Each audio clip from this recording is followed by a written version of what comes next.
কৃষ্ণ। শ্রীমদ্ ভগবদ্ গীতার ত্রয়োদশ অধ্যায় প্রকৃতি পুরুষ বিবেক যোগের ২৬ নম্বর শ্লোক। অন্যে তু এবম অজানন্ত শ্রুতা অনেভ্য উপাসতে তে অপি চ অতিতরন্তি এব মৃত্যুং শ্রুতিপরায়ণা। অনুবাদ: অন্য কেউ কেউ এভাবেই না জেনে অন্যদের কাছ থেকে শ্রবণ করে উপাসনা করেন। তারাও শ্রবণ পরায়ণ হয়ে মৃত্যুময় সংসার অতিক্রম করেন।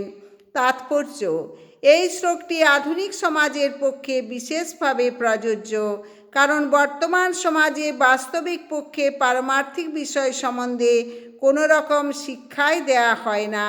কিছু কিছু লোককে নাস্তিক অথবা অজ্ঞাবাদী অথবা দার্শনিক বলে মনে হতে পারে, কিন্তু প্রকৃতপক্ষে তাদের কোনো রকম দার্শনিক জ্ঞানই নেই। সাধারণ মানুষের ক্ষেত্রে কোনো মানুষ যদি পুণাত্মা হন, তাহলে শ্রবণ করার মাধ্যমে তিনি পরমার্থ সাধনের পথে একটি সুযোগ পেতে পারেন।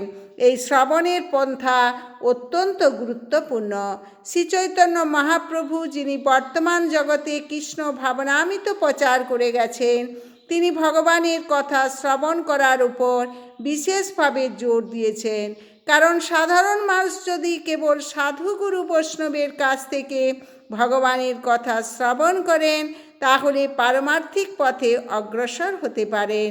বিশেষ করে শ্রী চৈতন্য মহাপ্রভুর নির্দেশ অনুসারে তারা যদি অপ্রাকৃত শব্দ তরঙ্গ হরে কৃষ্ণ কৃষ্ণ কৃষ্ণ হরে হরে, হরে রাম রাম রাম হরে হরে নিষ্ঠার সঙ্গে শ্রবণ করেন, তাহলে পারমার্থিক উন্নতি সাধিত অবশ্যই হবে। হরে কৃষ্ণ কৃষ্ণ কৃষ্ণ হরে হরে, হরে রাম রাম রাম হরে হরে।